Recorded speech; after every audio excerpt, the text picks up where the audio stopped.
Hello everybody, welcome to Monday Morning Must Knows. My name is Merlin Rothfeld, and here are 3 important things to pay attention to for the upcoming trading week. Now I'm going to start things off a little bit different. Normally we would start with earnings, but I'm going to bring that up as the caboose for today's session. What we're going to start talking about to begin with are 2 really important and extremely influential people in the financial markets.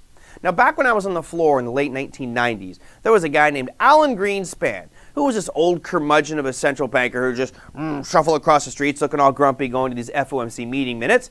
And he would have a briefcase that was so thick with papers that CNBC actually would call it the briefcase cam. And they zoomed in and were like, ooh, it's a thick briefcase today. What's he going to talk about?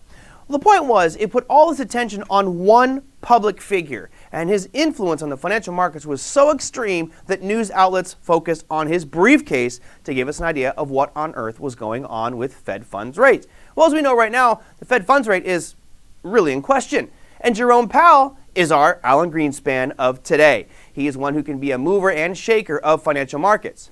Now, a couple of weeks ago, we had the FOMC meeting minutes, which outlined most of the members of the FOMC saying, hey, inflation's a serious issue now. We're going to raise rates more aggressively. So the focus is on what is he going to say? Now, coming up this week, we are going to have a meeting where he is speaking at the International Monetary Fund and the World Banks about economic conditions. That meeting will happen Thursday at 1 p.m. Eastern Standard Time.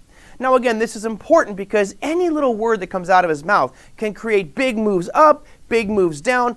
The important part is volatility will most likely be higher on Thursday, so be very careful. Now, you thought Jerome Powell was having an impact on the markets. He's pretty much disappeared in the social media spotlight because there's somebody else, a 4-letter name. Oh, mind your words there. It's Elon Musk. Oh, the double 4-letter name. He is probably the most exciting thing in the financial markets right now. And as you may have noticed, unless you're sleeping under a rock, he has made a huge move to buy Twitter, one of the largest social media companies out there, for $43 billion in cash. Yes, I know. I'm reaching into my pocket going, gosh, do I have 20 bucks in cash? He's got $43 billion he wants to buy this company for. The problem is the cash isn't in his pocket. He's got to come up with it. Cash, where do you get it? So the point I'm making here is, where is it coming from? If you look at SpaceX, which is a huge opportunity for Elon Musk, he's got $40 billion invested there. But really, eyes are focusing on Tesla. Now at Tesla, he has $54 billion worth of options and a whopping $170 billion worth of shares.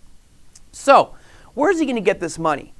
Is he going to get a loan for $43 billion? Probably not. My assumption would be there'd be a loan for some part of that $43 billion. So if we look at where the money's going to come from, most likely the high probability area to point at would be Tesla.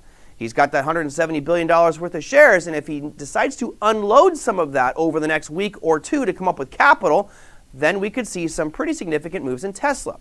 And why is that important? Well, my friends, that takes us to our final one, which is the earnings calendar for the week. Now, let's start things off on our Monday side. Here you can see we've got 253 companies reporting this week. On Monday, Bank of America, Charles Schwab, BlackRock, and J.B. Hunt. On Tuesday, you've got Netflix, Johnson & Johnson, International Business Machines, Lockheed Martin, Halliburton, and Travelers Insurance. Wednesday, dun dun dun dun, guess who's reporting earnings? Mr. Musk. Tesla reports earnings. Procter & Gamble, Lam Research, Kinder Morgan, and CSX. Thursday brings you AT&T, Snapchat, Intuitive Surgical, American Airlines, Philip Morris, and Freeport-McMoRan.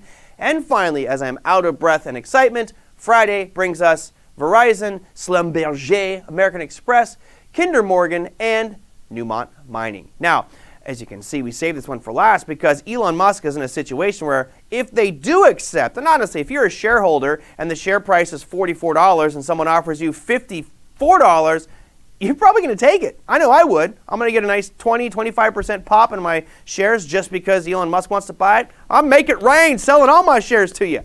Now, if he's going to come up with that capital to pay this in $43 billion in cash, most likely you'll see some Tesla shares sold. So what that means is that Wednesday activity with Tesla can be extremely volatile. I expect to see huge volume surges in the number of shares transacted on that earnings announcement, which is normal, but this is probably even more so because I assume that there will be some selling of Tesla shares going on. That, my friends, is your Monday Morning Must Knows. We'll see you next week.